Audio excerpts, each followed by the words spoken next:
সাক্ষাৎ মৃত্যুর দুয়ার থেকে ফিরলেন ইন্ডিয়ান আইডল 12 খ্যাত গায়ক পবনদীপ রাজন। শুক্রবার হাসপাতাল থেকে ছাড়া পেলেন তিনি। বিমানে চেপে বাড়ির পথে ফেরার সময় ছবি তুলে ভাগ করে নিয়েছেন সোশ্যাল মিডিয়ায়। সেই ছবিতে তার হাতে সেলাইয়ের দাগও স্পষ্ট, হাত জুড়ে কাটা দাগ। গায়ক তার খারাপ সময় পাশে থাকার জন্য আন্তরিক ধন্যবাদ জানিয়েছেন অনুরাগীদের। মারাত্মক দুর্ঘটনার মুখোমুখি হয়েছিলেন গায়ক। হাসপাতাল সূত্রে জানা গিয়েছে সারা শরীরের হাড় ভেঙেছিল তার। এছাড়াও ছিল ক্ষত, চোট, আঘাত। 25 দিন ধরে জমে মানুষের টানাটানির পর অবশেষে তিনি স্বাভাবিক জীবনে ফিরলেন। গায়ক বাড়ি ফেরার খবর জানাতেই উৎফুল্ল অনুরাগীরা। তারা নিয়মিত পবনের সহকারী দলের থেকে খবরাখবর নিয়েছেন। প্রিয় গায়কের জন্য প্রার্থনাও করেছেন। একাধিক অস্ত্রোপচারে ধকল দিয়েছে তার ওপর দিয়ে। প্রথম অস্ত্রোপচার টানা 6 ঘন্টা ধরে হয়েছিল।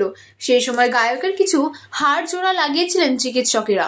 এর পরের দিন 4 বিশ্রাম। সেই সময় আইসিইউ থেকে সরিয়ে রাখা ব্যক্তিগত কেবিনের প্রথম অস্ত্রোপচারের ধকলের পর শরীরের বাকি হাড় জুড়তে দ্বিতীয়বার অস্ত্রোপচার হয় তার। ক্রমশ সুস্থ হয়ে ওঠেন গায়ক। হাসপাতালের চিকিৎসক নার্সদের তিনি গানও শোনান। এখনো কতদিন তাকে চিকিৎসকদের পরামর্শ মেনে চলতে হবে সে বিষয়ে বিস্তারিত কিছুই জানাননি গায়ক। 9 মে ভোর 3:40 উত্তরপ্রদেশে মোরাদাবাদের কাছে একটি গাড়ির দুর্ঘটনায় গুরুতর আহত হন গায়ক। খবর, আহমেদাবাদ একটি অনুষ্ঠানে যোগ দিতে তড়িঘড়ি বিমান ধরতে যাচ্ছিলেন তিনি। প্রাথমিক তদন্তে জানা গিয়েছে গাড়ির চালক ঘুমিয়ে পড়েছিলেন, যার জেরে নিয়ন্ত্রণ হারায় গাড়ি। ধাক্কা লাগে ট্রাকের সঙ্গে। চালক সহ 2 জন যাত্রী গুরুতর জখম হন।